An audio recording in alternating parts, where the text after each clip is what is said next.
live on a Wednesday. It's the 23rd of April, which means we are closing in on 24 hours to the start of the 2025 NFL Draft. And Sarah and I, as we do every year, are certainly looking forward to rolling out tomorrow night's MegaCast. It's our annual marathon live stream party that celebrates the draft, celebrates a key point in NFL offseason. And of course, ours will be kickstarting around 7 o'clock Eastern coming up on Thursday. That's tomorrow night.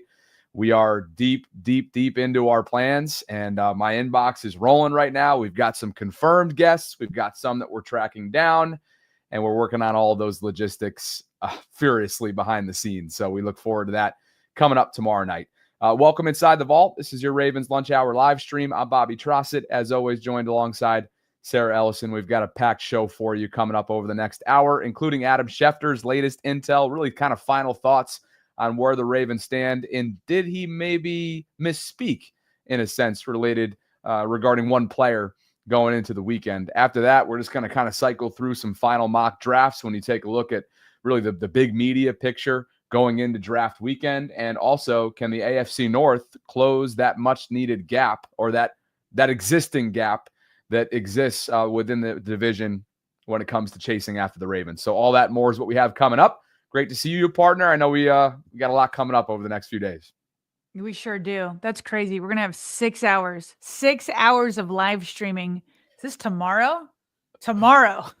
This is crazy how fast time is moving. So it's going to finally be here after today, but today there is still some more speculation. And Bobby, I get the feeling that nobody, even Mr. Adam Schefter, knows what the heck is going on in Baltimore. Nothing. Zero zip zilch, which is why I think some of the things he put out in the last couple of days might. But what do you got? I know you got like a 30-second clip, and then I got to slide a little bit later. I think you just set it up perfectly, though. This is the art of the Ravens when it's draft season. They are tight-lipped, as business-minded as it gets from around the league. So very little intel exists out there. And so what you'll often kind of hear is the obvious talking points that we've been discussing a lot throughout this offseason, whether it be Mark Andrews, right? We'll talk about Odafe Owe in just a bit. Elsewhere, that what was needed last month in free agency with Ronnie Stanley, and some of the positional needs. But for the most part, as we've known for weeks now, they're in a position to go into this weekend hanging their hat on what's become a draft philosophy. Best player available over need, and you'll fill in those needs as you go throughout the weekend. But most of those needs have been covered throughout free agency and throughout the last couple months of offseason. So with that in mind, here is Adam Schefter, more so sharing like the obvious elephants in the room rather than true intel. We'll let you be the deciding factor on that after this. Mark Andrews in the final year of his contract, no guaranteed money left. They have big fifth-year decisions looming on safety Kyle Hamilton and Tyler Linderbaum. They might decline that option because the center market is at $18 million a year, and it'll be more logical to do an extension. And let's also keep on, they've never drafted a guard in the first round in the John Harbaugh era. I don't know if they'll do it now, but they've never done that before. And Sarah, as we know, Tyler Booker is the guard that's probably been most consistently mocked to Baltimore. I'm not saying a ton of people in the media have mocked him to Baltimore, but at least some have. And I know we've covered that relatively extensively over the last couple of weeks. The other points that he mentions, what we discussed yesterday related to Tyler Linderbaum and Kyle Hamilton, and that steep number at the center position. I think we both agreed that priority-wise, you want to keep Kyle Hamilton and you want to get that done as soon as possible. At the same time, Linderbaum is just as impactful offensively as really the point guard in a lot of ways, the captain of this ship aside from Lamar. But that's a steep number for the center. And then we all know the Mark Andrews domino that is yet to fall. We'll see if that changes over the course of the next 48 hours. So to sum it up, Adam Schefter knows nothing about the Ravens heading into the draft, which is why I think he might be stretching a little bit here in his he unloaded his. Sometimes reporters will come back from certain events, or they've been talking to a bunch of front office executives, and then they kind of empty their notebook that isn't really like, major breaking news, but something they're sort of kind of hearing.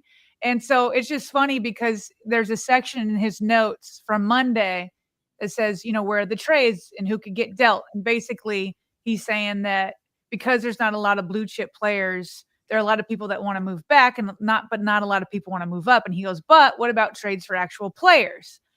So he lists Mark Andrews, which we will not talk about because we've talked about it plenty. Just did again yesterday because Mark finally broke his silence amid the trade speculation. So he's got here veterans who could be available via trade, and he's got Mark Andrews there. But just last week or 2 weeks ago, he said that he didn't think Mark Andrews would be traded because if they were, they would have done it before they picked up the $4 million option. So that's where he was at there. But this is the surprising one to me, where I think he could be stretching it a little bit. So he said, here's a list of players on rookie contracts who could be deemed expendable. And then he lists Odafe. Now, look, I am with everybody else that Odafe has not lived up to his first round expectations. He took a while to develop. He was often Mr. Almost, right? Last year, he puts up double-digit sacks. But how is he expendable? Odafe isn't expendable. He's probably not going to get a long-term contract, right? I'm sure Odafe this year wants to set himself up to get that, number one type edge rusher money. He's not going to make it to the TJ Watts of the world. He's not going to make it to the Garretts of the world, nothing like that. But he's going to want to be paid handsomely, as many edge rushers are. It's one of the top markets at that position. I heard Qadri Ishmael actually give a good analogy of this. He sees Odafe like Torrey Smith back in the day, where Torrey Smith was the solid number 2 wide receiver, but wanted to be paid like a number 1. So I see Odafe as that. Unless something completely changes this year, I have a hard time seeing him make a lot of money from the Ravens. Having said all of that, he's not expendable because, Bobby, if you got rid of Odafe, who's there? You got Kyle Van Noy, who's 30. What is he at now? Is he 34? 33, somewhere around there. 34. You have some hope in somebody like Tavius Robinson. David Ojabo's done nothing. Again, I'm not expecting this massive, him to become a game wrecker all of a sudden. But he's not expendable at the same time. Whereas at least with Mark Andrews, one of the reasons why, people have been talking about him is that Isaiah Likely's right there. But nobody's like, oh yeah, here's the guy right behind Odafe to take over. There isn't that guy on the roster. So if you trade him, it would have to be a scenario like when you had Marquise Brown traded, that you were right there to replace him with another wide receiver. But the Ravens are already in position to add another pass rusher who could develop at number 27. But it's not like it's a Abdul Carter that that you could just plug and play right there. So this feels to me that Adam Schefter doesn't know much about what the Ravens are going on there. And then I felt like stretched a little much by calling Odafe expendable. Hard to disagree with any of that. When you talk about the expendable label that's been thrown on Odafe here, I think this is kind of what you were alluding to. Then you have a certain level of confidence, or anybody that refers to Odafe as expendable, that person, whether it's Schefter or anyone else within the fan base, would feel confident that there's either someone on the roster or someone that can be drafted over the course of the next 72 hours that's capable overnight next year equaling or going north of what he gave you last year, which was a double-digit sack campaign with 10, 39 total tackles, 9 tackles for loss, 23 quarterback hits. I don't have the pressures in front of me, but we know that's something that's always been a calling card of his, which is what you kind of got at. He's always there. Will he get to the finish line? when it comes to the quarterback has always been the question when it comes to Odafe, and really has held him back from becoming that true game wrecker they hoped he would be when they selected him in the first round several years ago out of Penn State. So the reason why I really agree with you at the end of the day is, who is that candidate right now, not named Odafe, that can replace that production that he gave him in what became a breakout year for him last season? He's not on the roster. So unless something happens on opening night, a firework or a player that drops in the Ravens' lap falls to the Ravens at 27, which still you'd be taking a chance on a rookie who all rookies are unproven for the most part, especially when you get to the latter half of the first round. You just don't know if these guys are going to translate. Luckily for the Ravens, they have in recent years, Nate Wiggins being the latest of those. But I'm with you. Who's that player? I mean, you go up and down the roster like you just did. Sure, you have candidates to break out like Atavius, but you got more questions than you do answers at that position for sure. Yeah, I feel like, I mean, the Ravens, if the Ravens were to trade Odafe, you'd have to get, great value. It's like with any trade, right? Like, I'm not trading him unless you come with the offer I can't refuse. But I just don't know going into his 5th year where like the team isn't going to have, or at least with Marquise Brown, it wasn't like his final year of his rookie contract. It's like, okay, we're going to get a couple of cheap years. And so, but I also don't think that they're going to get as high of a draft pick for Odafe that maybe Marquise Brown got that year. And so if for him to be deemed expendable, the Ravens would have to be extremely confident that somebody like, I don't know, Ezraku, James Pierce Jr., Shamar Stewart, maybe depending on the draft pick that they get. I mean, say like they got a 3rd rounder out of him. That's not helping you move up much in the first round, right? Like if you felt like you could get a shot at Mike Green, maybe then you're like, okay, we can replace it. But I just don't see the value of it. Whereas in the Mark Andrews position, at least you have Isaiah Likely behind him, and Mark Andrews is expensive. Odafe always probably appropriate. He's being paid appropriately for his 10 sacks last year in his 5th year of his rookie contract. I think this will be the 5th coming up. Yeah. So we're in agreement. We're in agreement to kickstart the show. Let's get to a couple super chats while we're here. Yojitsu says, let's effing go. Voltron's one more day. That's right. We're closing in on 24 hours. Looking forward to it. By the way, we're going to be live, not 5 or 6 hours every day, but we are going to be live for multiple days on end. And you and I have a lot to catch up on. We might be getting an in-person visit on Friday from none other than our friend Ingraven, who's going to be in Baltimore doing some in-person streaming on Thursday night. So I may have him right next to me coming up on Friday for a segment. We're still finalizing some stuff. It's not set in stone. I don't want to put any pressure on him. He's got a lot going on when he gets here. We're also going to be hearing from former players like Femi and Kadri. And I just got a yes from Jimmy Smith last night as well. The inbox is very much just getting started. I know you are working on your own. We have a whole list of how we've put this mega cast together and how we're attacking it and whatnot. We also have 2 big giveaways that we're going to be featuring as well. I've told you about the Manta sleep mask. That's the obvious one. But one that I just worked on yesterday and got finalized is a Kyle Hamilton mini helmet. It's going to be signed. A Kyle Hamilton signed mini Ravens helmet. So those will be just 2 of the little, what do you want to call them?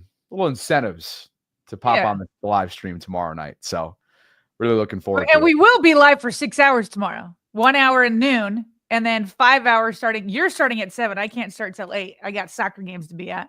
Yep. But yeah, 7 to probably midnight, somewhere around there, depending on where the pick is and what's going on there. So it's going to be bananas. It is. If we're basing it off of last year, that's what it's going to be. It's going to be close to midnight or after midnight. Douglas H. Brown Sr. is a channel member of ours, Sarah, and he just hit us with a super chat. He said, AKA Corvid follower, you two are better than the Thriller in Manila. Thrilla in Manila. Got to say it like that. So I think Douglas has his code name as Corvid follower, but his actual channel name is his full name. That's the way I interpret that. Yeah. John is also a channel member of ours. He says, "What's up, fam? What's going on, John? Happy draft week to you." And Zemba in the building. Says, I'm still catching up on missed episodes, but Sarah, that short sermon you gave Monday was inspirational. Appreciate that. That seems like a universal thought. I still can't believe I didn't carve out enough time yesterday to go listen to it. We had some other things going on with getting ready for the show, but that's definitely a priority of mine. Yeah. D-Wiz or Dwiz writes, expendable in context, I think means shoppable. To get anything, you got to give up something. Owe would be my choice to go over Mark Andrews. Oof. I'm curious what people would trade Odafe Owe for. And what, like, I don't think you're getting better than a third. A 10-sack guy, young, relatively untapped. Could you go as high? Yeah, third. You guys want to move on from Odafe Owe for a third? Second is rich, isn't when it? When you don't have anybody behind him, is Tavius Robinson getting 10 sacks?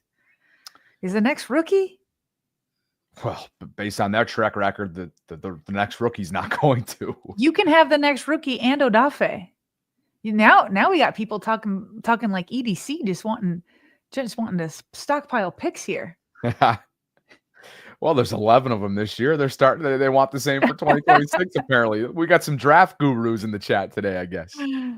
Yvette chimes in. She's a channel member of ours, which we appreciate. Hey, hashtag Voltrons, countdown. I need one of those giveaways. Yes, she also loved the mini sermon. Add her to the group, Sarah. You got a fan club. There we go. I love it. So I've been getting tweeted at a bit about doing it's so funny. How hilarious is it that like people stick around for your dating life, right? We could do a whole what are those things that you've got on YouTube? Different channels, like the different tabs. Different playlists. Yeah, playlists. We could have a whole playlist on your dating life. We have a whole playlist of sermons for sure. Hey. Neither has anything to do with Ravens football, but somehow people both stick around for both.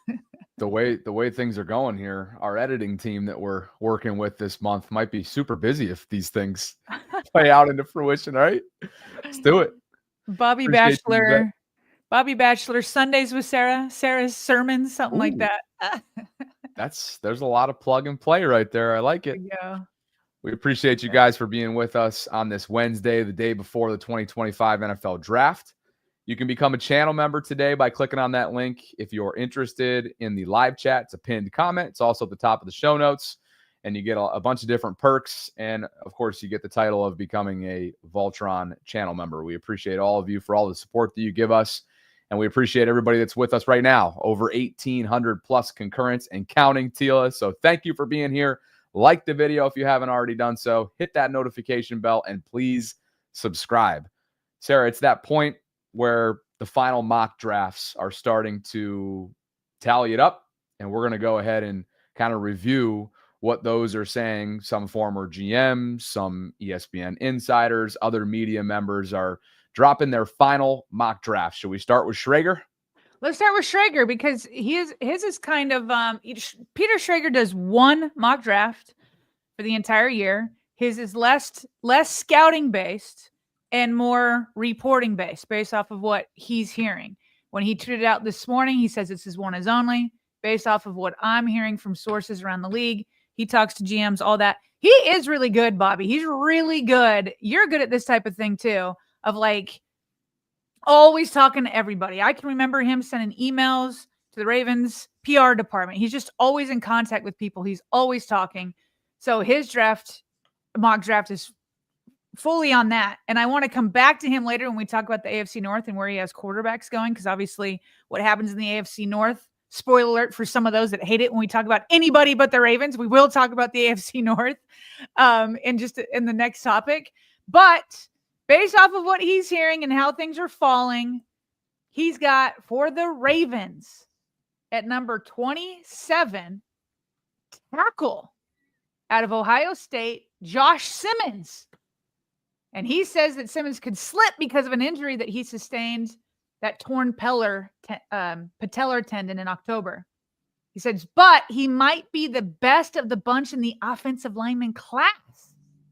So he says the Ravens could add another potential star, and watch, he'll be a difference maker in no time. This one would be a little bit surprising, Bobby. We've talked about Josh Simmons before, but I feel like when we did talk about him, that was before the Ravens re-signed their left tackle and Ronnie Stanley. And so you got your left tackle, and he's locked up for a couple years. You've got your right tackle who's going into his second year of his rookie contract. So you got him for a couple years. And then you add this tackle. What would you think of that? Well, Rappaport also weighed in as well. And he shared a few things that are relevant just about his status. And yeah, obviously that season-ending knee injury in mid-October looms large for where ultimately he'll go. But Ian referred to him as one of the biggest curiosities in the entire draft. He's a sure first-round talent, but like you said, coming off the tendon rupture back in October, opinions vary. Teams were impressed with where he was at the combine. He squatted 225 in April. Not sure what the reps are there, but he at least had 225 on his back. He's already doing sled work. It's all positive with no setbacks. He could very well be cleared before training camp, which, to Ian's point here, and just with respect to the overall timeline, that's an indication he's still considered a first rounder. It's risky. It's risky. I mean, he's got to be able to play guard for a couple years.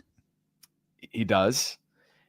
But I just say that the overall durability and the timetable, that means if they were to draft him, and let's just say he beats out Voorhees or Fa'alele for that matter, and is a starting right guard, he will be less than a year removed at kickoff week 1 than that from that tendon rupture.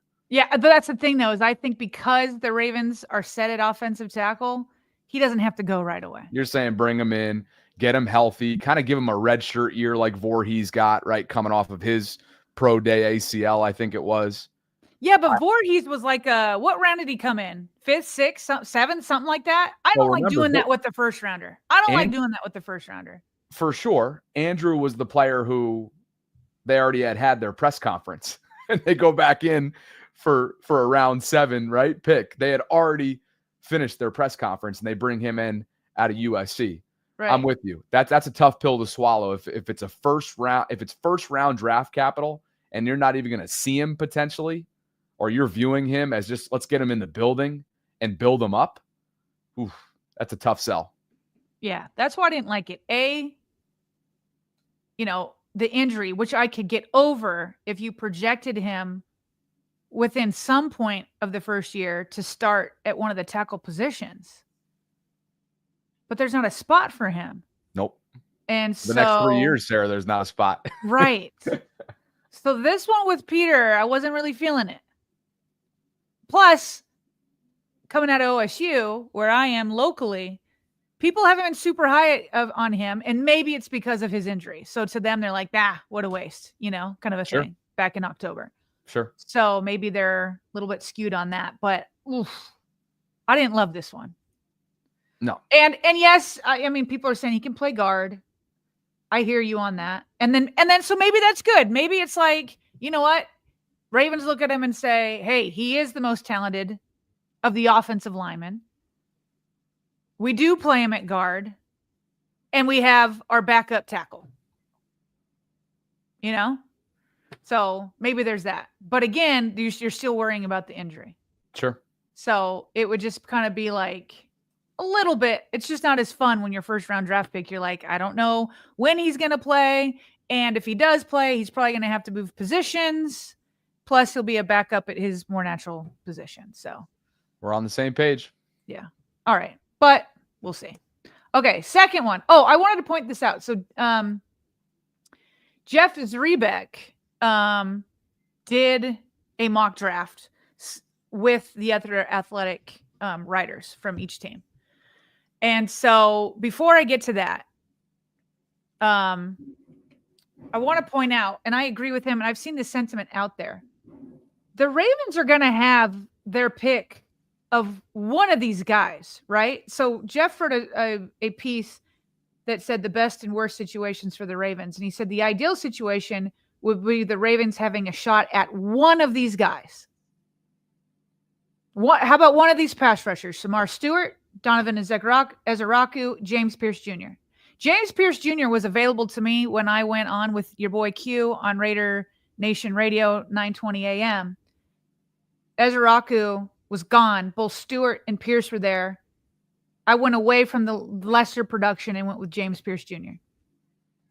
But I do think one of those three guys will be available. There's some where maybe even other guys could fall depending on, their off the field evaluations of guys. Okay. Or you could have a shot.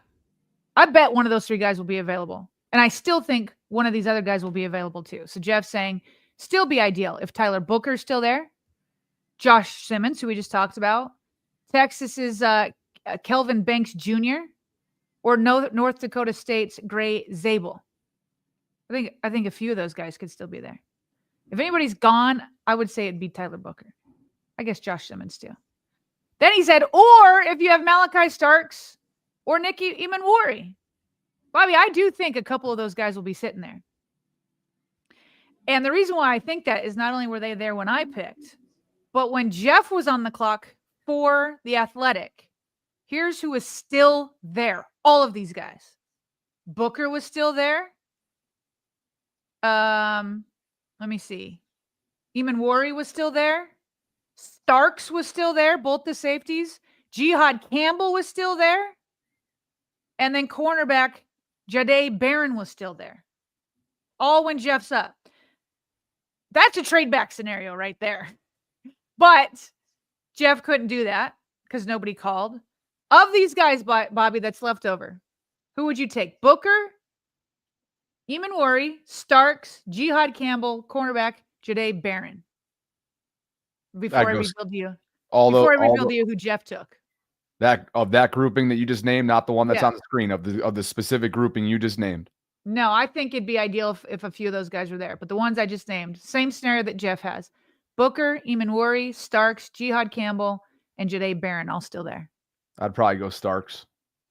You're going Malachi Starks. I'd go Starks. Now, if you had told me that Ezeraku was on the board there, yeah, it probably would have been between him and Starks, and I probably would have gone Donovan's. Okay, we both kind of like Ezeraku, don't we? Yeah. Okay, why are you taking Starks over some of these other guys? I think you could find that. So at 59, if you want to address pass rusher, I think there's still going to be a lot of talent there. But in terms of the value and that best player available philosophy, trying to foresee how the Ravens board might look, yeah, I think Starks would fit that bill. Okay. Who do you think? What about you? Why?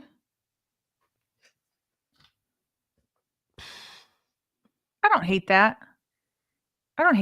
I do think, I think that because I kind of like Xavier Watts, that I'm kind of like in some other safeties, that there's a part of me that's like, I think the Ravens can get a good safety later on. And I'm never against building a wall around Lamar Jackson. So I wouldn't hate Booker. And that's who Jeff took. Aha. Yeah, that's who Jeff took. He talks about how it would be a trade back scenario with all those guys available. So when he was up, he's like, holy cow. Yeah, that's pretty nice. He goes, but my phone didn't ring. They actually were doing trades with each other because they all know each other. They all work for The Athletic.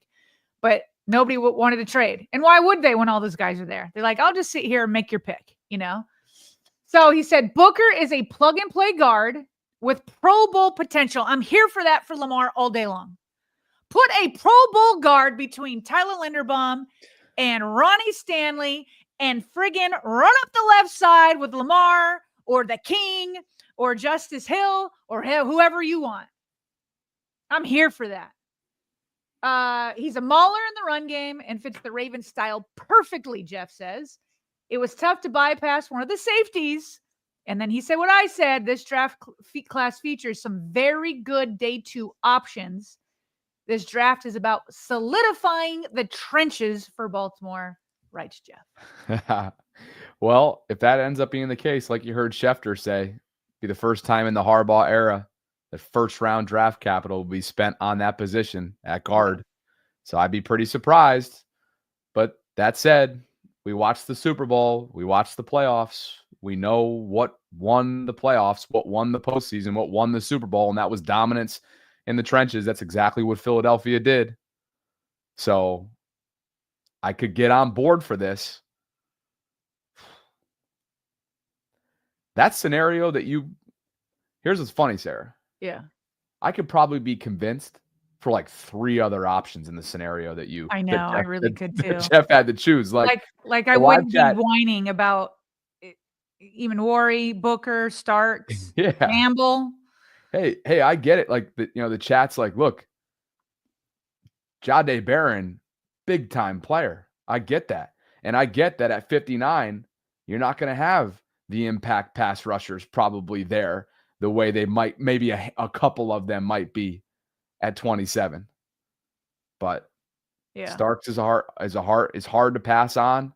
No, I could be convinced a couple of those scenarios, whether it's I know Azaraku wasn't on the board when you mentioned that scenario, but Barron was, and of course Booker was, and now here's the downside of a guard or a center in the first round. It's the same thing we're talking about with Linderbaum. You're really taking yourself out of the 5th-year option. Because because the 5th-year options are based off of all offensive linemen, then it's really tackles, right? That are bringing that amount of money up, and centers are kind of bringing it down. So with 5th-year options, you're getting like good value with tackles. Guards, though, if you have Pro Bowl guy, maybe it's hitting right there. So that's kind of the downside with the guards. But if he is indeed Pro Bowl potential, that's somebody that you want to get a long-term deal with anyway. So, but hey, you want Starks, and your boy that you used to work with on radio, Jamison Hensley, I know he picked Starks. And don't you have somebody else that picked Starks coming up? I was going to say there's quite a few. I know Mel Kiper certainly early on felt like there was a link there between the two. And Mike Mayock, former Raiders general manager, he's going with Starks as well. Listen to this, courtesy of Rich Eisen. Love them, whether it was Ozzie. Right. They're not afraid to move up. They love to move back. But when they see the board shifting towards them favorably late in the round, they're cool with sticking. So they stick and pick a safety, Malachi Starks. Oh, yeah. They pair him with Kyle Hamilton. And the cool thing, the added benefit here, he might even be a better nickel than he is a safety. And if you move him to nickel, if you want, you can move Marlon Humphrey back to corner, which is his natural position. And keep in mind, they lost Brandon Stevens. So I think Malachi Starks gives them a lot of options, safety or nickel. Yeah, we had him on the show last week, Mike. He's got Raven written all over, literally written all over him. He really does. Yep. Just seem to be that type of guy, and just him next to Kyle Hamilton. That's a tall order, man. That for sure. Right? Yep. Huh. Okay, listen. I am not against Malachi Starks, and far be it from me to question the great Mike Mayock, but his reasoning made me like Starks less. Like when Jamison Hensley made his pick, or when Mel Kiper does, I think they make better cases for Starks than he just did. When Jamison Hensley made his pick, he was talking about how the Ravens' biggest weakness last year was giving up the big play. 63 completions of 15 yards or more were given up by the Ravens secondary. 63 completions of 15 plus yards. Woof.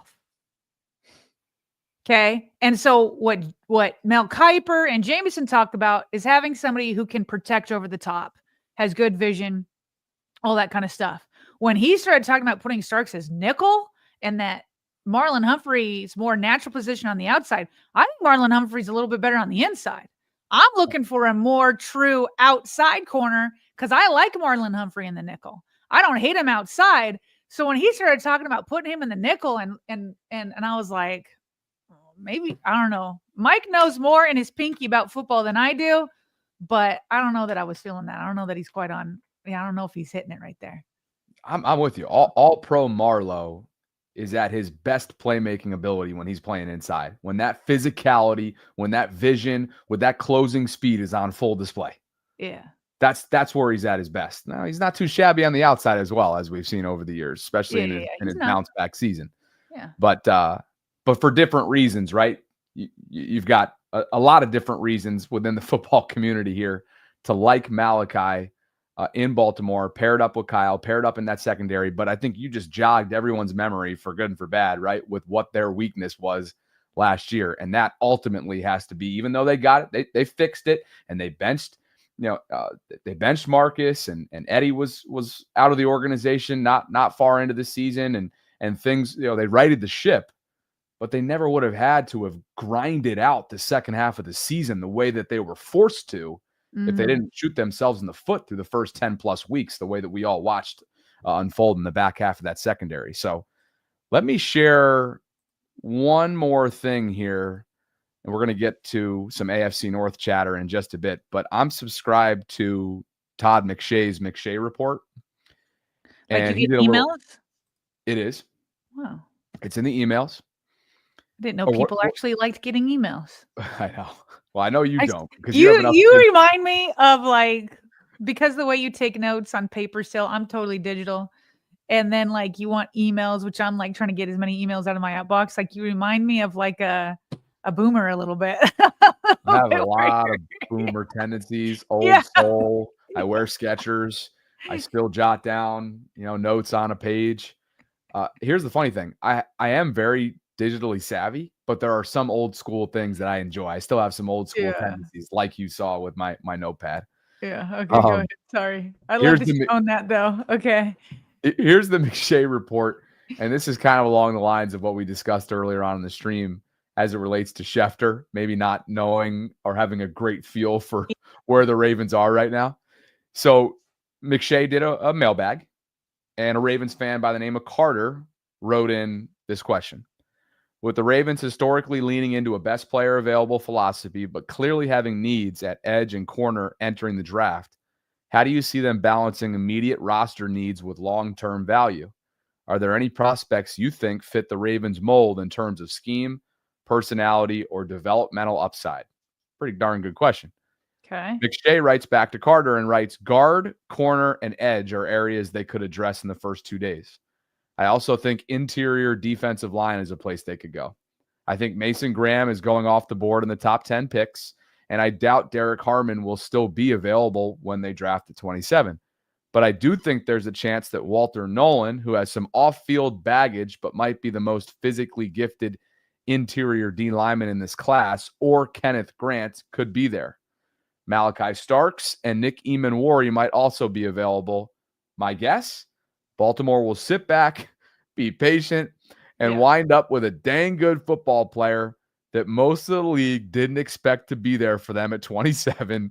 That's just how they do business. Sarah, you think he's got a feel? Well, that's StreamYard. That's essentially the same idea here from this slide, right? That I honestly think a lot of those, multiple of those guys will be around. Now he added Nolan. He added Walter Nolan and Kenneth Grant. Yeah, which Nolan, usually when I'm looking at stuff, he's gone. Him and Harmon are often gone. Yep. So, but I would not hate a disruptive defensive lineman. Michael Pierce is gone. And to pair somebody up that can just wreak havoc in the middle with Nnamdi Madubuike, I absolutely would not hate that. And again, It takes me back to the Eagles and the way they beat Patrick Mahomes and the Kansas City Chiefs. Precisely. It was just constant pressure. And honestly, the pressure that quarterbacks hate the most is when it comes up the middle. No question. When it's coming out the side, there's some moves that you can make, jump up in the pocket, this and that. If you're athletic enough like Lamar Jackson, you can maybe juke some of these outside guys, but coming up the middle, that's nasty. It's nasty. So I would not hate some defensive linemen. You and me both. More super chats on the way before we get to some AFC North chatter entering draft weekend. Our guy Asmodeus, aka Richard, writes in, If you both wanted to do a different YouTube channel for sermons and dating, I'm up for both. You know, that we would have at least one listener, Sarah, for our like one-off playlist types of content. Yeah. Dre Dog 679, who's a channel member, chiming in. He says, bundle Mark and Odafe. He's trying to get him out of here. And our second for Micah Parsons and a third. We can dream. Oh, boy, would I love Micah Parsons. Done. Hashtag Bobby SC trying to get me down to his homeland in South Carolina. I don't know why we got to give up draft picks, too, though. Can we just do those 2 players for the one? Yeah. You probably have to do a draft pick. Yeah. Clean living. I just don't know that Dallas would love that. But from a Ravens perspective, maybe Dre has been listening into Cowboys radio. I saw that Jerry Jones said yesterday that he's working on 2 extensive trade options or something. Yeah. So, yeah. interesting. But he's been one to talk a little bit, lofty and maybe not follow through on said talks. Oh, you're talking Jerry about the owner. Jones. You're not talking about Micah himself. No. Micah does a lot of talking too through his podcast. Yes, he sure does. But he also does a lot of talking with his play on the field. Yes, he does. Yes, he was pretty funny the other day too when Shannon Sharp's deal came out about that $100 million potential new podcasting contract. Oh, and by the way, I did see the news on Shannon since I was thinking about following up on that. And there's been a lot that's taken place with Shannon and his legal team since we talked about it yesterday. I saw that too. Whoa. Let's hope he's got the right legal counsel going on right now, because that seems like a very, very sticky situation. Anyway, Micah quote tweeted that report about Shannon, meaning the $100 million. $100 million, contract. that other report, yeah. And he was like, and people ask me why I do a podcast. Yeah. meaning like, in retirement, the guy's going to be probably having a second act that was much greater, at least from a revenue standpoint, than it was, or just as good as it was during his playing career. Which, Shannon, $100 million deal. He never got that back in his day as a tight end in the NFL. Certainly. No. But think about the Kelsey brothers. They're in line to do that as well. You know, these second acts in today's media craze world, it's wild. If you can talk, if you have a platform, look out. And those guys do. Lewis writes, I'll just say this about Shannon, because you never know what's true. You got to let due process go out. But I don't see the 54-year-olds talking to 20-year-olds, or at the time 19.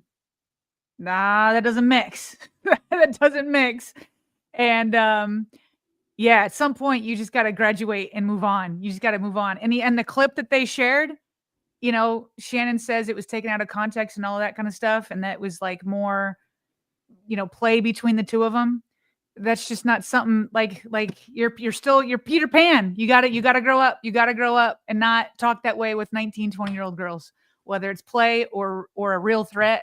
You got to move on. You got to graduate. Move on. I'll take it even a step further. Somebody of his caliber, somebody of his stature, hanging out with an OnlyFans model, like what? Yeah. The amount of people that I'm sure on a daily basis throw themselves at Shannon Sharp, and you're hanging out with an OnlyFans stripper, essentially. It's rough. Lewis, who's been a channel member for 1 month, as we go down a rabbit hole, writes in, I'm paying for the next channel membership. We appreciate you, Lewis. You've been on with us for over a month now. Thank you for being a part of that community.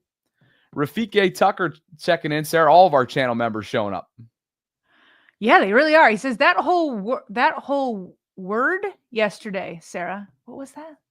That whole word? Is he talking about what people are terming a sermon? The word sermon? Probably. Yeah. Okay. Appreciate it. If that's the case, Rafiq, don't want to say thank you for a compliment that's not there, but if it is, thank you. Then he says, we're too thin at edge rusher to just let away go. I agree. That brings us to, we got to let us know, chat. Where did Richard's gift go to? Who received Richard's gift? Because he just gifted a channel membership to someone, which is awesome. We appreciate yesterday, I believe Chris got one.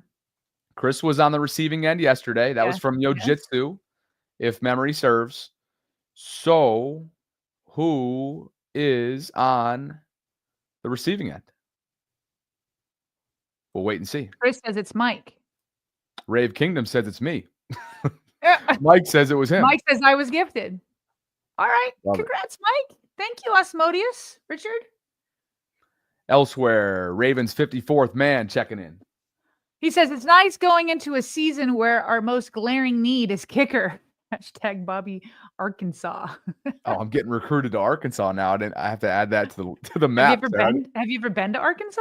No, but Neither have I. I'd be open to doing it. I mean, let's pull up Furnished Finder and see what kind of options I got out there.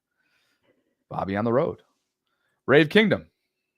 So Bobby, Ingraven's doing a draft party. I was thinking about pulling up with hashtag Ben Cleveland, but I'm in Georgia. The hotel plus the plane ticket's too much. So I can crash at your house in Baltimore, right? Hashtag Ben. I do have a spare bedroom, Rave, but that spare bedroom happens to be my studio all in one.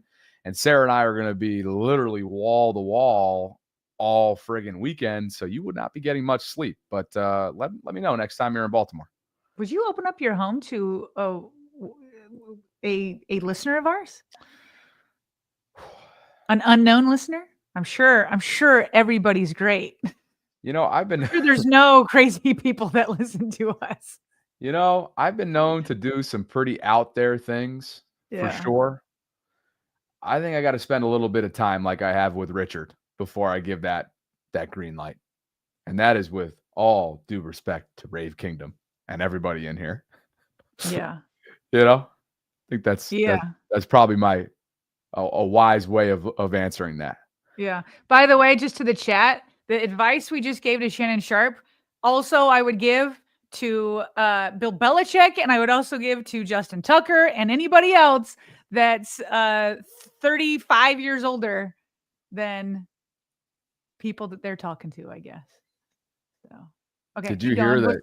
Did you hear Bill's girlfriend's like somewhat involved in the operations at UNC? like she's like controlling his email and handling a lot of like day-to-day logistics, which I did not know that. It's just a very interesting dynamic going on in Chapel Hill right now. Okay, Stevie Nicks. From the other day, Super Bowl winner should host the following year. Aha. More city money for successful teams. If winner goes for repeat, message to ops is, quote, come and take it. I don't mind that. I was saying there wasn't enough time, right? 2 weeks wasn't enough time for a city to prepare. So. Sure.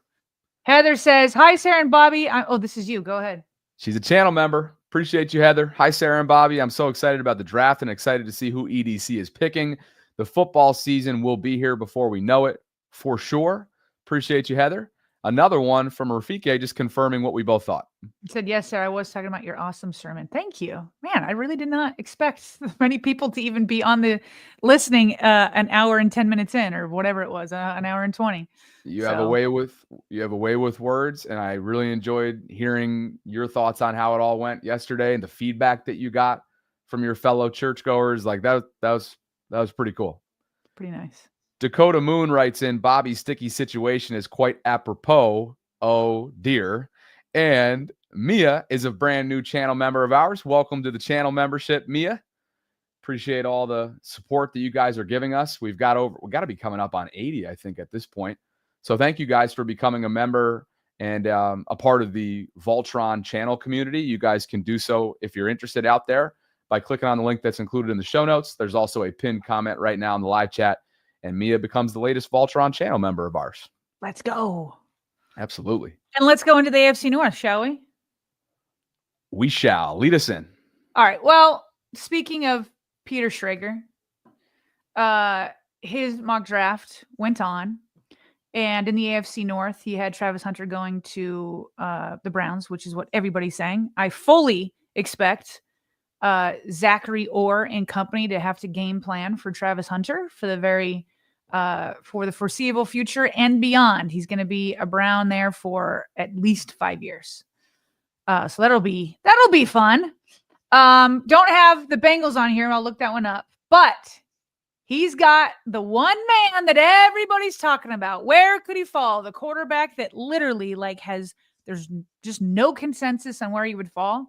I will say this, Bobby. I watched Peter Schrager on ESPN this morning, And while he touted this overall list as something he feels very confident in based off of who he's been talking to, he admitted that with Shedeur Sanders, he had to go like this. Yeah. Steelers. Yeah. And for the audio only, I covered my eyes and pointed. So, who's the Bengals? What does he have for the Bengals? Mike Green. Bleh. Pass rusher. At 17. At 17. There's the full list right there. Okay. But, Sarah, I think a lot of people feel that way, kind of sticking to the AFC North here about Shedeur. Because if he gets outside the top 10, doesn't Pittsburgh feel like the most likeliest option? I mean, when you look at the top 10, you have the Giants, who just brought in a slew of different quarterbacks, including Jameis Winston and Russell Wilson. So they're essentially telling you, like, unless they're interested in bringing Shedeur into what's going to be a circus of a quarterback room, which maybe they will since it's New York, I get the sense that they're going to try and win and be competitive with Russ as their starter and Jameis as their backup. After that, you've got Geno Smith, who was brought into Vegas this offseason. He's on the back nine of his career. I would view him as a bridge quarterback. That would make sense if they are high on Shedeur at 6, but there hasn't been a lot of buzz around that. So unless they're being tight-lipped, not sure if that's going to happen. And then, of course, New Orleans, with Derek Carr's uncertainty and that injury being in place and potentially all of 2025 being out the door, that would also make sense. But outside that, it gets real murky for him. And I would not be surprised if Peters and a bunch of other folks' scenario comes to play and Shedeur's coming to Pittsburgh. Okay. Well, let me tell you this. There's lots of people saying that it isn't going to happen, or at least it's no sure thing. So Joe, oh boy, Fortenbaugh, is that his name? You got it. The ESPN bet guy. He was saying that that he would bet on Shedeur going to the Giants, but not at number 3. He feels like that's the best. And he says the markets are making it seem like, as of right now, Shedeur is going to slide out of the first round. I would be so surprised by that. But sometimes I like to listen to the betting markets, because somehow, some way, they figure it out. And then here on Get Up, a couple days ago, this was Monday, Graziano was talking about how the Steelers are viewing taking a quarterback at number 21, including Shedeur Sanders. Yeah, as time goes, Wrong one. Similar situation to what I was just talking about with the Giants, right? Because they're coming off of Kenny Pickett. A couple of years ago, they felt they needed to draft a quarterback in the first round. They took Kenny Pickett. It didn't work out. So they have scars from that. So, yeah, if they're taking quarterback at 21, they want to be really, really sure. And they've done the work. They had Shedeur Sanders in. They've looked at Jackson Dart and Tyler Shuck and all the guys that we keep hearing about. Important to remember, Pittsburgh doesn't have a second-round pick. Right. So if they really like somebody at 21, they may be more. They're not a team that can wait, right? Like the Giants or the Browns or the Saints, who all pick near the top of the second round. So Pittsburgh may if Shedeur Sanders fell to 21, they may look at it and go, you know what? We had him rated higher than that. Let's go ahead and take it. They don't have a second-round pick because they traded him for DK Metcalf, who was catching passes from Aaron Rodgers on a field at UCLA, and it's starting to look like those may be the only passes he ever catches. Wait a minute, D. Wood, why are you making that face? are we being serious right now? Are you being serious? Can you look at T.J. Watt, like Minka Fitzpatrick, all those guys, and you're going to trot out Mason Rudolph as your quarterback?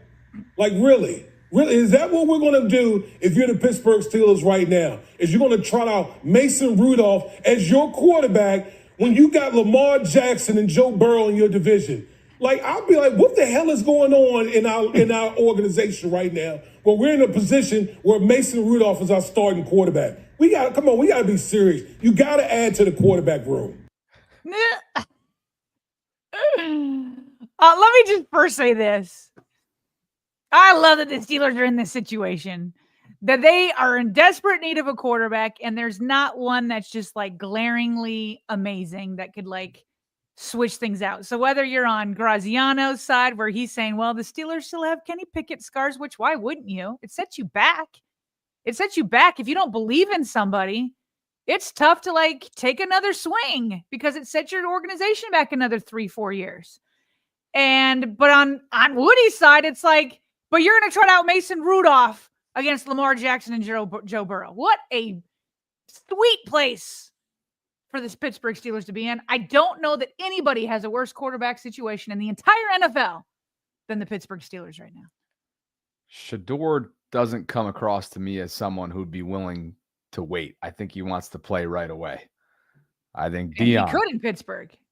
He could, unless they bring in Aaron Rodgers. And then it gets even more interesting. Do you think Aaron Rodgers wants to live in a world where you have Shedeur Sanders backing him up and the influence of Deion Sanders hanging over everything, the biggest name in college football right now, and obviously somebody that has great influence over the entire game of football? I wonder why Aaron's holding out. I really do, in terms of the timing of it, because that maybe he's considering retirement. That's a concoction that the two of them in that building, in that quarterback room, competing with one another. I don't know how that does not feel like a successful formula in Pittsburgh's quarterback room whatsoever. At this point, I hear what you're saying, but at this point, if you're the Pittsburgh Steelers, Aaron Rodgers is not on your team. Aaron Rodgers has not committed to you. So you need to make a plan without Aaron Rodgers in mind. Okay. Of course. And so then it becomes, if I take Shedeur Sanders at 21, then maybe I don't go get Aaron Rodgers. Maybe it's we stick with Mason Rudolph or another veteran that can help develop him. Right. But you're shaking your head, and I agree. Like, that's why I'm saying they have the worst quarterback situation in the NFL, because there's no good answer here. There's none. And so they desperately need a quarterback, but they also desperately need not repeat the same mistake they just had with Kenny Pickett. Like, both things have to happen at once. And so if they don't believe in Shedeur Sanders, and they may not just be them, because it seems like for him to even fall to 21 means that a lot of people don't believe in him. Okay, but I'll take this conversation further. Dan Orlovsky was agreeing with Woody in that the Steelers need to make a pick, but he likes somebody else for the Steelers, somebody who we've been talking about over the last couple of days. Similar situation to what I was just talking about with the Giants, right? Because they're coming off of Kenny Pickett a couple of years ago. Oh, why is this doing this to me? StreamYard, we're going to have a fight. Here we go. Yeah, as time has gone on, I'm more intrigued with the Steelers and Jalen Milroe than I was 2 or 3 weeks ago. I would start with this. I don't think that there's a team in the NFL that is in a worse situation when it comes to the quarterback position than the Pittsburgh Steelers. The only team that I can think about that's in the conversation is Cleveland. They got the second pick, okay? They got I don't think they'll take quarterback. They got the second pick. The reason I say Milroe, a couple things. Number one, the likelihood that he'll be there at 21. Number two, the receivers on the perimeter, both George Pickens and DK Metcalf. Could you imagine a quarterback with the ability to push the ball downfield like Milroe? And then the rare athletic ability that we're watching. He is not perfect. He is flawed. There's no doubt about it. No quarterback had more explosive runs downfield than Jalen Milroe last year. And this is a team and organization that has had to watch at least twice a year go, gosh, we got to play that guy Lamar Jackson again. We got to play Lamar again. And this is a guy that has rare physical talent when it comes to Jalen Milroe. 19 touchdown runs of 10 or more yards that led college football. 27 touchdown passes, 27 of 25 or more yards that led college football. So I understand he's flawed, but I don't think he's nearly as flawed as a passer as some people believe. He's not a finished product, but I just want to remind folks, he only started for 2 years. And in those 2 years, 2 different offenses. Yeah. This young man is rare physical talent. Who would you be more afraid of, Milroe or Shedeur Sanders with the Steelers? Who would I be more afraid of between the two of them in Pittsburgh? Yeah. Well, I think Tomlin would get the most out of each one of them. They're going to be competitive regardless. We know that. Trying to essentially emulate and mirror what the Ravens have done with Lamar, good luck. I'll probably go Shedeur. Yeah, I think from what I hear people saying, because it's not like I've been scouting these two dudes all year. But draft nicks are like Shedeur Sanders could be the guy that like a TJ Watt would be like, get him because we could maybe win now, whereas Milroe would need a little bit more development. But long term, draft nicks feel like Milroe's ceiling is higher. And so, but then it's like not necessarily like a win now type situation.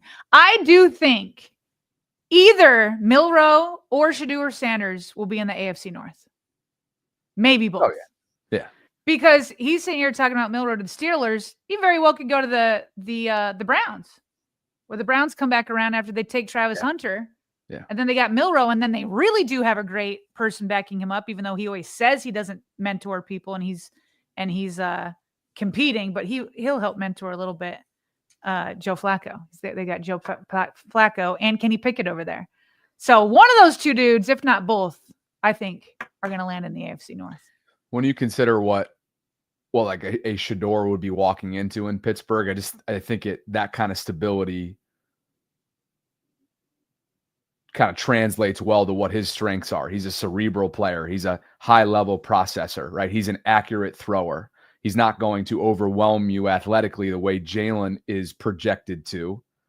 But I think those types of traits, though, that Shedeur does have and showed he has in college, that translates really well when you have that kind of foundation around you, from the coaching all the way down to the playmakers that you have at your disposal, which now includes DK Metcalf and George Pickens as wideouts. Not to mention Freiermuth at tight end. Not to mention, I think Jalen Warren's going to be their back. They lost Najee Harris. They have to get another running back in the draft, which they at some point they will.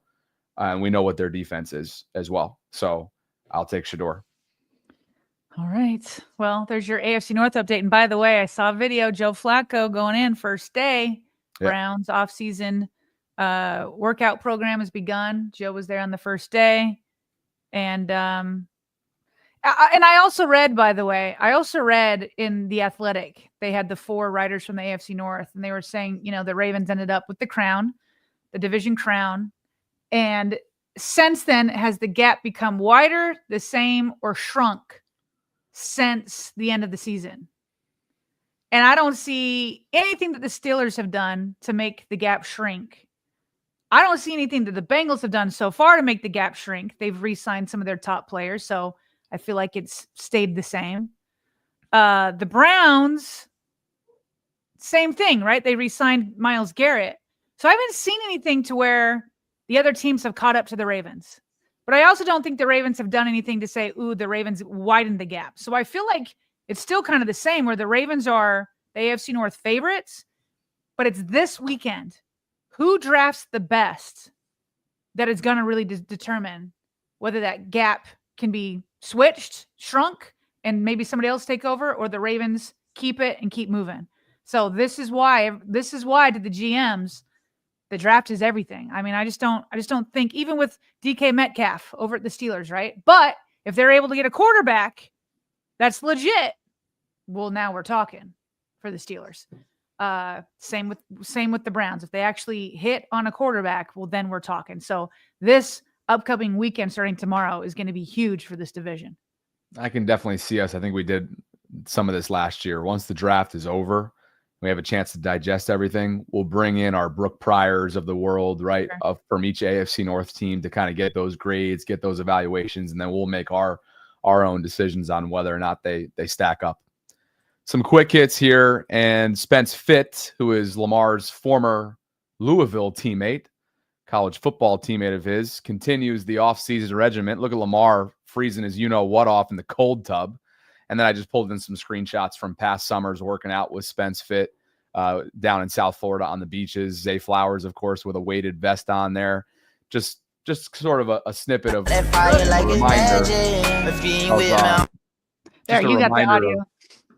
a reminder of what Spence Fitt is up to with these guys this time of year. Lamar getting in some lunges with weights in his hands, getting in the tub. Sarah, I got to say, having done that cold plunge in Norway, which I told you about over bye week, there is an amazing level of energy. And I think like recovery for these guys that's in play when you're cold tubbing it. Look at it. He looks like he's freezing. Oh, yeah. I thought you were going to say because you said there's an amazing amount of energy that you get from it. I thought you were going to say that it requires an amazing amount of self-discipline to stay in there. Well, that too. He's probably being timed. I just jumped in and out of the fjords in Oslo. I could barely even sit in there. You had guys over there. But you haven't been in a tub. You haven't done the tub. No, I've done the tub. Or you have done the tub. Can you sit in it for a minute? Oh, yeah. But I would tell you this, and I have to think about what the temperature was in Celsius, but I don't know. I have a hard time believing that cold tub is colder than what I jumped into in December in Norway. Oh, yeah, I hear you. You know, I hear you. As he's sitting in the Florida heat, right? Yeah, exactly. And I literally, maybe they put in more ice, but there's not a ton of ice in there. But hey, like the recovery, like there's something that's very addicting about it when you do kind of fall in love with that process and the energy that it gives you and the recovery and just there's almost like a morale boost that comes with it and you're just ready to attack the day. I would do it in the morning if it were me. I don't know what time, Spence was having him do this. Yeah. Probably looks like it's, relatively midday out there. To me, I could easily see myself, if it were in my future backyard, finding time for it on a daily basis. Like it's that optimal. Sure. My sons are into saunas right now. And can I tell you, for teenagers that have to fight acne, it's been amazing. Better than any product I've ever bought them. Yes. Go sit in the sauna. Totally. Yeah. You know what's funny is, first of all, I kind of gathered that when I was visiting, that especially Gardy is into the whole like opportunity and freedom that he gets by going to the gym and whatnot and walking there and just staying disciplined with that type of gym's right daily. Down the road. Yeah, it's perfect. But when I visited Tori and her fiance this past weekend in Denver, they live in sort of a community, a townhome type community with a lot of shared space. And part of that shared space is a pool and a spa and a hot tub. And I started most of my mornings in the hot tub. I don't know why, but my body, like parts of my body was breaking out with acne. It was so strange from the hot tub. Interesting. But typically when I'm using the sauna, which I will do routinely here in Baltimore at the gym, I couldn't agree more. Everything, my pores it's great for your pores. It's great for your skin. So anyway, I need to find more time for both. Cold plunges in the morning, saunas at night. Is that, can we fit that in my schedule? Probably not. Absolutely. Femi sits in the sauna every day for an hour. He's chiming in on right now. And I'm not surprised by that at all. He's also a yogi, I believe, if I'm not mistaken, Fem. I'm not sure if you're still practicing, but that dude's in next level shape. Years after. Oh, of course he is. Of course he is. I'm excited to talk with you. Said Femi's locked in for tomorrow night? Femi is Thursday, Kadri's Friday. Yep. Okay.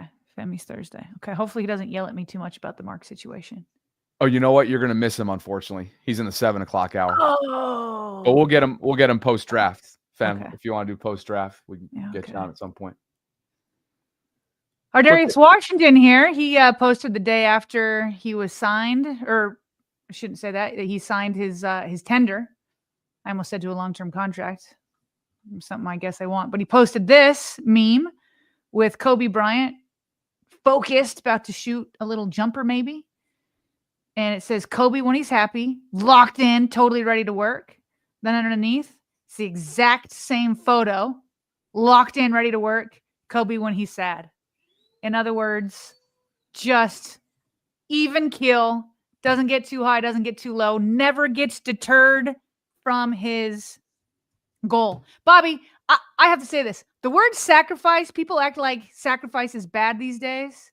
Sacrifice is what you do when you want to hit a goal, when you want to become great. You sacrifice all the dumb stuff in your life to become great. That's what Kobe Bryant did. And I think that's what our Darius Washington is saying right here. Let's go. Yeah. I like this message from him. He's a very steady, he's this very steady person, steady player. He's worked for what he's earned.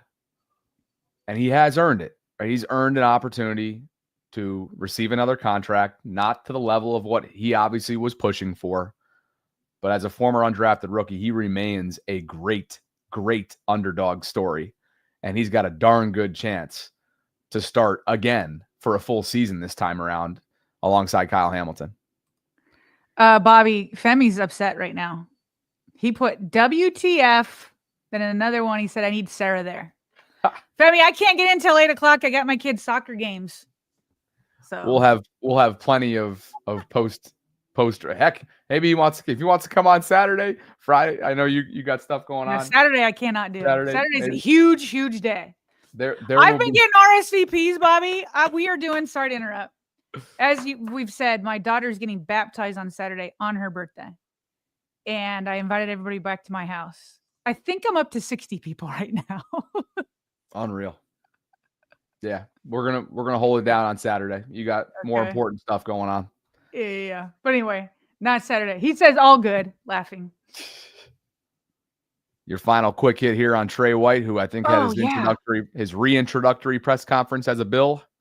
Listen, I knew that Tre'Davious White, when he signed with the Ravens, that he came from the Bills. It's kind of where he was brought up, but I didn't know that he would love them this much. Listen to his press conference when he returned to announce his signing.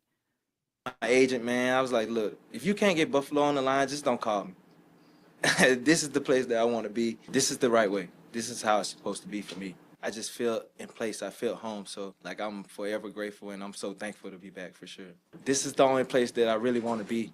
Do it the right way. Hopefully we get a Super Bowl here, and I'll be a part of it, because I was telling Taryn, me and Taryn was talking all throughout last year. I was like, y'all win a Super Bowl without me. I'm getting an honorary ring. Y'all gonna have to send that to me. I'm gonna need that for sure, because I feel like I played a part in it. But everybody knows the position the Buffalo Bills are in. I have been in for the last few years, and obviously it's to win a Super Bowl, man.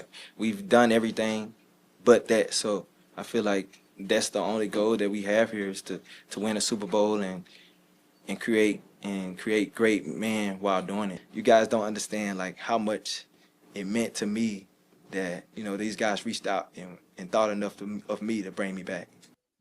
Okay, listen, I loved Tre'Davious White while he was here, and I feel his sincerity there. I'm happy for him. But Tre'Davious White, along with Joe Flacco, are officially on my enemy list. Talking about the Super Bowl. I will shake my head. What do you shake your head at what? Why is he not on your enemies list? I don't have an enemy list. Football-wise. I do. Bobby, we need a Super Bowl in Baltimore. We need a Super Bowl in Baltimore. Do we not? Do we need a Super Bowl in the Vault? Does the Vault not need a Super Bowl? The Vault desperately needs a Super Bowl. The Vault desperately needs a Super Bowl. Is Tre'Davious White and the Buffalo Bills trying to get in the way? He is now attempting to get in the way. That's right. But he's on the enemy list. Obviously, we love him as a person. Come on now, separate the two. I just view this as it's a return to where he was drafted. It's a return to where he kind of paved the path of his NFL career. What do you expect the guy to say? That was more than just I'm happy to be back. He seemed like he was near tears. He told his agent, don't call me unless you get the Bills on the phone. I can't tell you how much it means to me that they thought enough of me to bring back. If you guys had won the Super Bowl, I would have got an honorary ring. I don't expect him to say all that. But I'm happy for him as a person. But he's dead to me. You did say that. You did say that. Here is the money side of things. Nick Cordy, who we often call on for compensatory pick formulas and other finance related content here, writes that at $3 million as it currently stands, Tre'Davious White is right on the cutoff for qualification to become a compensatory free agent. But the program's only estimating 35% snaps for him now. So if he plays more than that, there's a chance that he could qualify. I believe we led with this within the last week or so, which was good news for DaCosta and the Ravens front office. But right now, going to need a little bit more from him coming up than he's projected at for 2025. They want to cash in. And I just realized that screen share did not work. Whoops. No, it did not. I had Nick's tweet up on the screen, but you guys can go check it out yourselves. StreamYard's an enemy right now, too. Let's get some super chats in here before we close. We've finished off with Mia, and we'll pick back up with DreDog679, who writes, man, Bobby, if I come to visit, you got to like You got to like me. Let me crash to your place, bro. LOL. Hashtag Bobby SC. Rave Kingdom never called in. Dre, I have a literal friendship with. I mean, I feel this way. Hopefully you do too, Dre. I literally feel like I have a friendship with this guy. So that would feel, I feel a lot more comfortable opening my doors up to Dre. Rave, that is nothing against you. You have no profile photo. It's an avatar, if I'm not mistaken. And I have no clue who you are besides a lover of Ben Cleveland and a supporter of the Vault, which are two important things. But, is Rave a member? Where I'm at. What'd you say? I said, is Rave a member? Because Dre is. Rave. I don't think he is. Let me go check if Rave he gives is a lot of super chats. Yeah, he does. Like they've paid enough rent probably through their super chats. Rave is not a member, but we appreciate. You're right. He probably pays a membership with the way that he's so. When he's got stuff on his chest, he'll pay to have it be seen for sure. Absolutely. Heather's a channel member, and she's got another message for you. She says, "I love the Steelers situation." Also, Sarah. Asmodeus checking in. Ice plunges are nice. I'm typically in at 45 degrees for 15 minutes. Wow. Joe Jenkins. This season, well, that's not quite freezing, 32, but 45 is cold. I couldn't handle it. I get cold way too easily. Joe Jenkins, this season we are going to clinch the division before week 14. And Row Live, 15. right? I said 14, 15. Row Live writes, we revived his career. How cute. Good riddance. Hopping on your bandwagon there for Tre'Davious White, who's heading back to Buffalo where his career started and is feeling sentimental because of it. Let's get some super chats in here. Some patrons in here. Clinton Ganaway and Imzaso. Thank you both for believing in what we're building. We appreciate you for being part of our Patreon Vault community. And if you guys are interested in doing the same out there, just visit patreon.com/RavensVault podcast to get more involved if you are interested in doing so. Anything from you in closing? Yes, for Tila, we have 3,004 concurrents. They're starting to come back for the draft, Bobby. They're starting to come back for the draft. Because last week, I feel like last couple weeks, we've been at 2,000 concurrents. We're gonna need to get 5,000 at some point tomorrow night. Definitely. Maybe more. Definitely around the pick. Be here. I'm sure they're gonna pick what it might be around 11:30, somewhere in that 11 o'clock hour. Yeah, it's gonna be a late one. The next 24 hours for us are going to be jam-packed. We're deep in our planning right now of this show. For those of you who have been a part of it in the past, you know that we pull out as many stops as we are possibly capable of pulling off. And this year is no different. There's a lot of pride. There's a lot of energy. There's a lot of time that we put in to this weekend. And we hope that you'll just, at the very least, pop by for an hour, pop by for the entire show. Come on and support us. It's a big off-season weekend for us as a show.